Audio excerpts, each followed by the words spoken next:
첫 번째로는 컴포넌트 생성에 대해서 보도록 하겠습니다. 사실 예전에는 그렇게 많이 사용하지는 않았는데, 이제 요즘 개발자 분들이라든지 뭐 질문 주시는 것들을 보게 되면 컨트롤을 동적으로 생성을 해서 대치를 하려는 경우가 꽤 많아요.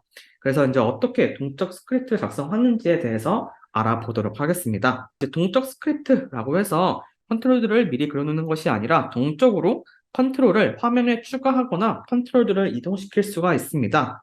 그래서 어떻게 하는지 디자인 탭에서 마우스 우클릭 보기, 컴파일된 결과 보기를 통해서 해당 컨트롤을 어떻게 스크립트로 추가를 하는지 확인을 할 수가 있습니다. 라고 되어져 있어요. 한번 어떻게 동적으로 스크립트를 작성하는지 한번 보도록 하겠습니다. 먼저 예시로 버튼 컨트롤 동적 생성을 보도록 할게요. 여기에 동적 버튼 컨트롤 3개 추가를 이렇게 클릭해서 보시게 되면 버튼 3개가 이렇게 생성이 되는 것을 볼 수가 있습니다. 그리고 하단에 보시게 되면 뭐 드로우 btn이라고 해가지고 app.lookup에 이제 그룹이겠죠. 그룹 컨트롤을 가지고 온 다음에 여기 보시게 되면 버튼 컨트롤 동적 생성이라고 되어져 있으면서 뭐 vc btn은 new cpr.control.button이라고 해서 여기에 뭔가 또 뭐 변수명을 좀 넣고 있네요. 그리고 나서 해당 그룹, 아까 저희가 변수 선언했던 해당 그룹에다가 add child를 통해서 top, left, width, 뭐 height 설정을 하고 있습니다. 이것들도 저희가 다 어디서 많이 봤었죠? 이런 뭐 탑, 레프트 이런 것들 설정하는 게 저희 XY 레이아웃에서 설정을 했었는데 여기 보시면 각 레이아웃에 맞는 컨스트레인트를 작성을 해주셔야 됩니다. 라고 되어져 있어요. 그러면 처음 봤었을 때 이런 것들을 어떻게 아나요? 라고 이제 당연히 말씀을 하실 수가 있습니다. 그래서 여기 보시면 디자인 탭에서 마우스 우클릭 보기, 컴파일된 결과 보기를 통해서 해당 컨트롤의 추가 방식을 스크립트로 확인할 수 있습니다. 라고 되어져 있어요. 제가 간단하게 한번 보여드리도록 하겠습니다. 실제 개발할 때 사용하는 방법이고요. 거의 대부분 이렇게 사용한다라고 보시면 될 것 같아요. 만약에 방금 이런 버튼 컨트롤 동적 생성처럼 미리 먼저 만약 예를 들어서 제가 뭐 버튼을 이런 식으로 배치를 만약 하려고 해요. 그러면 한번 디자인 탭에서 실제로 이렇게 그리는 겁니다. 한번 그린 다음에 이 디자인 탭에서 마우스 우클릭 여기 보면 보기에 컴파일된 결과 보기라는 항목이 하나 있어요. 즉 여기가 배포 경로에 있는 컴파일된 파일이다 라고 보시면 되겠는데요. 이것을 한번 클릭해 보도록 할게요. 화면에서 마우스 우클릭하셔도 상관은 없고요. 저처럼 파일 하나를 그냥 이렇게 생으로 하나 만들어 주신 다음에 막 컨트롤들을 뭐 버튼뿐만이 아니라 뭐 그리드도 추가하고 싶다 하시게 되면 뭐 그리드 같은 것도 이렇게 배치를 한번 해보시고 데이터셋도 마찬가지겠죠. 데이터셋도 이렇게 막 만들어 보신 다음에 마우스 우클릭으로 보기에 컴파일된 결과 보기를 클릭 한번 해보도록 하겠습니다. 이렇게 하면 보시면 앱 자체도 이렇게 동쪽으로 실제 앱을 만드는 것이고요. 여기 밑에 보시면 이렇게 UI 해가지고 실제 디자인 편집기 상에서는 마우스 위즈윅을 통해서 이렇게 컨트롤을 배치를 하잖아요.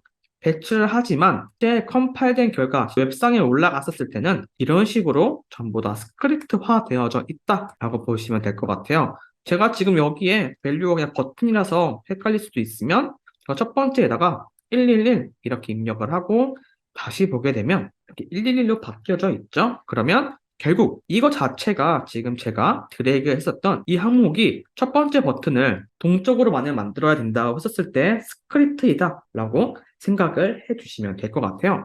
그러면 사실 이것만 그대로 컨트롤 C 해가지고 스크립트에다가 작성을 해주시게 되면 똑같이 동적으로 컨트롤이 추가가 된다라고 보시면 되겠습니다. 그리드에다가도 만약 바인딩을 해야 된다라고 하게 되면 실제 이렇게 한번 실제로 다 이렇게 한번 만들어 본 다음에 여기서 보기에서 컴파일된 결과 보기를 하게 되면 이렇게 버튼뿐만이 아니라 그리드는 조금 난이도가 있긴 합니다. 근데 여기 보면 그리드 또한 이렇게 view cpr 컨트롤 점 그리드 해가지고 그리드의 init 어떤 데이터셋 그 다음에 컬럼 정보들 그 다음에 헤더 정보들 그 다음에 디테일 정보들을 이렇게 설정을 해서 실제 동적으로 컨트롤들을 만들고 배치를 할 수가 있다라는 것을 기억을 해주시면 될 것 같아요. 그래서 여기서 나온 것처럼 이렇게 컨트롤들을 동적으로 추가할 때 이렇게 이러한 스크립트를 통해서 추가할 수도 있고, 버튼을 또 당연히 이동도 할 수가 있겠죠. 여기 보면 업데이트 컨스트레인트라는 API가 있습니다. 해당 API를 통해서 특정 컨트롤을 내가 원하는 곳의 위치로 이렇게 경로를 달리할 수가 있다. 그럼 이렇게 앵커, 저희가 기본 교육 시간에 배웠던 앵커 기능을 통해서 화면이 잘 앵커도 잡혀져 있는 모습도 확인할 수가 있겠죠. 그래서 이런 식으로 버튼 컨트롤을 동적으로도 배치를 할 수가 있다라고 보시면 되겠습니다. 버튼 이런 컨트롤들은 사실은 이렇게 동적 배치보다는 보통은 비저블로 많이 처리하는 편이다 라고만 기억을 해주시면 될 것 같아요. 근데 그 외에 그리드라든지 폼 명령이라든지 저희가 나중에 배울 뭐 UDC라든지 이런 것들을 동적으로 생성하는 케이스가 굉장히 많기 때문에 추가적으로 보도록 하겠습니다. 그리드 컨트롤도 마찬가지로 동적으로 생성할 수 있어요. 지금 여기 영역에는 아무것도 없지만 이렇게 그리드 컨트롤 동적 생성을 추가해서 보시게 되면요. 이렇게 하나의 그리드 컨트롤이 완성이 되는 것도 확인할 수가 있습니다. 여기 보시면 저 같은 경우에는 아까 잠깐 봤었을 때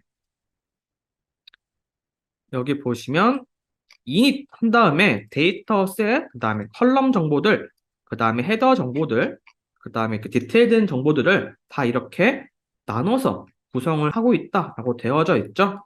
그렇기 때문에 이런 것들도 다 자유롭게 개발을 하실 때 함수를 만들어서 추가를 하실 수가 있는 거예요. 여기 보시면 뭐 컬럼 너비에 대한 배열을 데이터 셋에 있는 정보 길이만큼 해서 내가 원하는 컬럼에 대한 넓이를 정의를 하고 그 다음에 로우에 대한 높이도 정의를 하고 그 다음에 헤더 영역에서 컬럼의 이름 값과 어떻게 할 것인지를 포문을 통해서 이렇게 뽑은 것을 볼 수가 있습니다.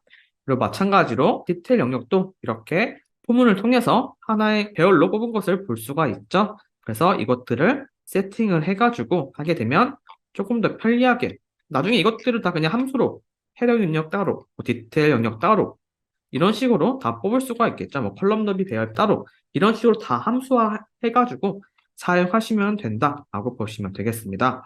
실제로 그리드 같은 경우에는 요즘 조금 동적으로 생성하는 케이스가 좀 많기 때문에 그렇게 해야 되는 경우가 있다라고 하시게 되면 이 스크립트를 한번 참고하시면 좀 쉽게 만들 수가 있다라고 보시면 되겠습니다. 그 다음에 저희가 나중에 배울 UDC 컨트롤 같은 경우에도 동적으로 다 만들어줄 수가 있어요. 실제 컨트롤 동적 생성 클릭하게 되면 UDC라는 게 기본 교육 시간에 어떤 것이다 라고만 배우셨을 거예요. User Define Control 이라는 명칭으로만 배우셨을 건데 여기 보면 이거 하나가 이제 결국에는 UDC인 거죠. 여기에 뭐 타이틀명이 있고 버튼이 있고 등록일 이런 것들이 있는 이 하나를 하나의 컨트롤로 아예 만들어서 이게 하나, 두 개, 세 개 이런 식으로 반복문을 통해서 컨트롤을 배치를 할 수가 있다라는 것도 확인을 할 수가 있었습니다. 이번에는 이렇게 new 샘플에 있는 UDC input 버튼이라는 이쪽 버튼 컨트롤의 위치를 통해서 new로 만들어주고 있는 것을 확인을 할 수가 있어요. 그리고 또 하나 또 많이 사용하는 것 중에 하나가 레이아웃도 즉 그룹도 동적으로 생성하는 케이스가 좀 있어요. 물론 여기는 5가지의 레이아웃을 전부 다 동적으로 당연히 사용할 수도 있지만 하면서 어떤 레이아웃이 조금 더 많이 사용되는지만 말씀드리고 넘어가도록 하겠습니다. 첫 번째로 먼저 XY 레이아웃입니다. XY 레이아웃은 지금 보시게 되면 아까처럼 이거 그냥 버튼 생성으로만 되어져 있네요. 특정 위치에 배치할 수 있었다 정도로만 지금 보여져 있고요. 아마 반응형 XY 레이아웃 같은 경우에는 지금 보시게 되면 이런 식으로 컨트롤에 추가적으로 배치를 하고 있다라고 보시면 될 것 같습니다. 지금 봤었을 때 레이아웃을 추가하는 방법이 그러니까 버튼을 어떤 특정 레이아웃에 따라서 추가하는 방법이 좀 다르죠. 그냥 버튼일 때는 이런 식으로만 추가를 했다면 XY 레이아웃일 때는 이러한 형태로 추가가 되어져 있다라고 보시면 될 것 같아요. 이게 결국 미디어 쿼리가 다르기 때문에 이렇게 표시가 됐다라고 보시면 되겠고요. 세 번째, 이제 폼 레이아웃 생성인데요. 여기는 실제로 이제 폼 레이아웃 같은 경우가 좀 많이 동적으로 생성하는 케이스가 있습니다. 그래서 이 부분만 조금 자세히 보고 넘어가도록 할게요. 여기 보시면 결국 저희가 이제 폼 레이아웃이라는 것이 컨트롤을 테이블 형태로 만들 수 있는 레이아웃이다 라고 아마 기본 교육 시간에 배우셨을 거예요. 실제 보시게 되면 이렇게 아웃풋 컨트롤, 그다음에 인풋 박스들, 혹은 뭐 버튼, 혹은 뭐 다른 형태로 지금 배열이 되어져 있는데 여기를 보시게 되면 이제 동적으로 폼 레이아웃을 만드는 그러한 스크립트이다 라고 보시면 될 것 같아요. 그래서 여기 보면 폼 레이아웃을 만들어서 그 레이아웃의 마진을 얼마나 줄 것인지 스페이싱을 얼마나 줄 것인지를 선택을 하고 여기 보시면 이렇게 set columns 혹은 set rows를 통해서 예를 들어서 그룹을 통해서 배치를 할 때 이렇게 폼 레이아웃 할 때 이런 열과 행에 대한 정보들도 다 스크립트로 추가를 할 수 있다라고 보시면 되겠고 한번 추가한 것들을 이제 저희가 나중에 뭐 마우스 우클릭으로 행 추가도 하잖아요. 이것도 API로 다 제공을 해드리고 있습니다. 그래서 이런 식으로 레이아웃을 생성을 한 다음에 컨트롤들은 당연히 그러면 결국에는 이렇게 목표가 있었다라고 하게 되면 콜인덱스, 로우 인덱스가 다 있겠죠. 좌표처럼 0, 1 이런 식으로 다 있을 거예요. 그래서 이러한 콜인덱스, 로우 인덱스에 맞춰서 컨트롤만 어펜드 추가시켜주게 되면 쉽게 동적으로도 폼 레이아웃을 만들어 줄 수가 있다. 하는 것도 기억을 해주시면 되겠습니다. 이외에도 뭐 버티컬 레이아웃도 마찬가지로 이렇게 버티컬 레이아웃을 추가를 한 다음에 이런 식으로 똑같이 어차피 해당 레이아웃마다 전부 다 다르기 때문에 그 부분만 참고를 해주시면 되겠습니다. 그래서 실제 이러한 레이아웃도 똑같이 동적으로 다 만들어줄 수 있고 가장 중요한 것은 결국에 마우스 우클릭으로 이 컴파일된 결과 보기를 통해서 어떻게 동적으로 만드는지를 다 확인할 수가 있기 때문에 저희가 배치하는 모든 컨트롤들은 전부 다 동적으로 만들어줄 수가 있다. 이벤트도 다 마찬가지예요. 이런 식으로 결국에 저희가 알고 있는 add 이벤트 리스너를 통해서 함수를 연결하는 것이기 때문에 컨트롤도 배치를 하고 이벤트 또한 다 동적으로 만들어줄 수가 있다라는 것만 기억을 해주시면 되겠습니다.